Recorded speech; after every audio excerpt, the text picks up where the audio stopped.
Доктор Нанкова, от кога познавате течния тор хумустин и какви опити сте направила до сега с него?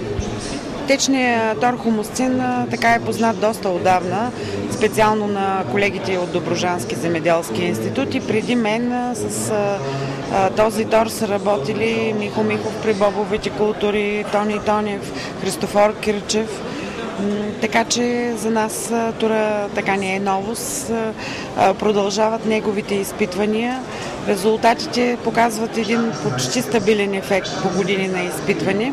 Това, което е направено за миналата реколтна година, на опитния участък при един дългогодишен полски опит в нашия институт, при сорт енола, изпитвани различни варианти на биологични препарати, един от които е хумустина, както и други комплексни листни торове, показват една изключително висока ефективност върху добива, благодарение първо на изключителните качества на този препарат и второто, което в никакъв случай не е за подценяване, това е точно изпълнение и изискванията по отношение на техниката на прилагане на листното торене, за да могат да се получат добри резултати, и това засяга абсолютно всички торове, употребявани в течно състояние или в разтворено състояние по време на вегетацията на културите. До голяма степен това е много важно и определящо ефекта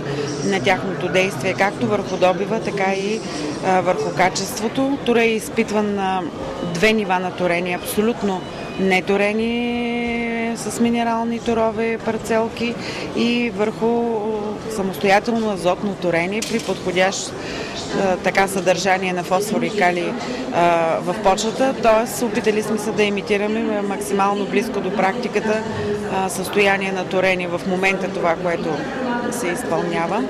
И изключително висока е ефективността при абсолютно неторената пшеница, което е нормално и очаквано като ефект.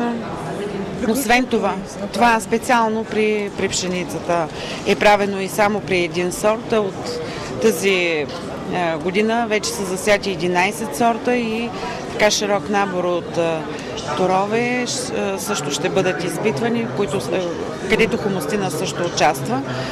Много добри резултати са получени при третирането на посевния материал, предпосевно третиране на семената преди сеитбата с няколко биологични препарата, между които и хумустин.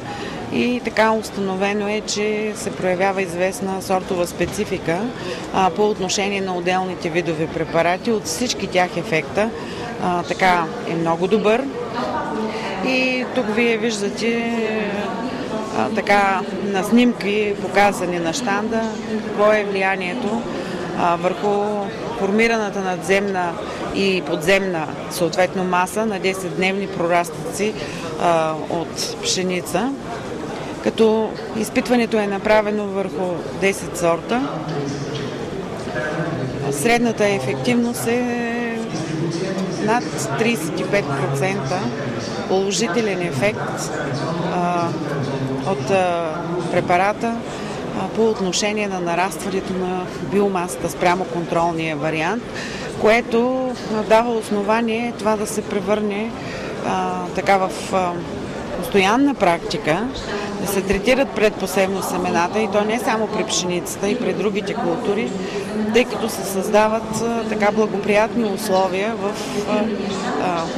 при кореновата зона на бъдещите млади растения и снабдяването им с така нужните в този етап хранителни вещества. Нека да забравяме, че това е една практика от най-класните торове на биологична основа с изключително високо съдържание на органично вещество, в това число хуминови, фолокиселини, разбира се, растежни стимулатори, микроелементи, които оказват плодотворно влияние върху храненето на растенията в този ранен етап от тяхното развитие, който е изключително важен за презимуването, за подготовката, влизането в тежките зимни условия, който очаква житните култури, в случая това, за което говорим.